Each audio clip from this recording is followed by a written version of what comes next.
Hi, this is Ron Gannett from Saddlebrook, Arizona. You know, we at Community Church consider ourselves as seniors, retirees, a fourth quarter people. You know, the men like the Apostle Paul, he was in his fourth quarter when he wrote 2 Timothy chapter 4. In fact, he was under arrest. He was in a dungeon situation, anticipating death, martyrdom at the hands of the Emperor Nero. And yet, as he's writing that last chapter, he has some personal words, and he talks about people that had deserted him, like Demas. And he says, you know, old faithful Luke, the doctor, though, he's still with me.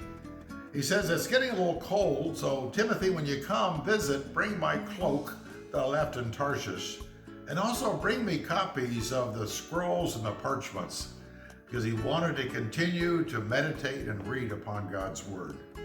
But in all of the listings of things that he says, bring to me in prison, he says, get Mark, get John Mark, because he is useful to me in my ministry. My friends, if you knew John Mark, you would question whether you wanted him.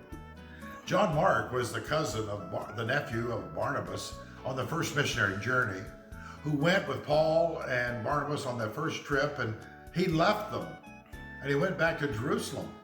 We don't know exactly why he left, but he left them in a difficult situation.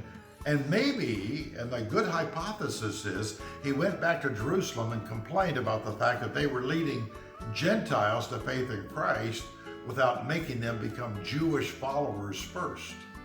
Well, that started in Acts chapter 15, the Jerusalem Council, where men like Peter and Paul had to stand up and defend the faith and defend the gospel is free to those who believe in Jesus Christ alone. That is all that is necessary. Well, after they won the victory at the Jerusalem Council, it was time to go on the second missionary journey, and Barnabas said, let's take John Mark with us again. Well, Paul said in Hebrew, no way, Jose. We are not going to take that guy. He flaked out on us once before. He's not. So Barnabas and Paul separated. And Paul, from that day on, ministered with a man named Silas.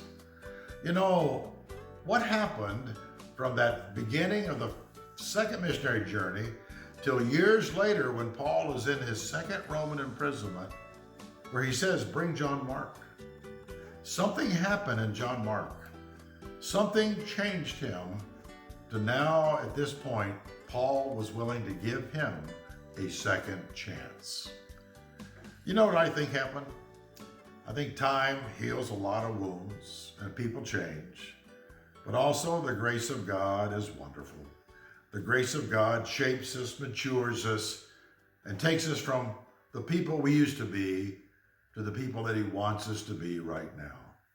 And as I read that story about John Mark, I think there are a lot of people in my world, people in your world, who need a second chance. They have failed us. They have hurt us. But you know, my friends, time has gone by. How can we forgive them and use them and befriend them as Paul did with John Mark? At my age, you go to a lot of reunions, a lot of 50 this and 50s that. And you see people from days gone by that maybe have done you some damage, had hurt you. I remember seeing a man who embarrassed me when I was a young man. And I thought, you know, I can be his friend.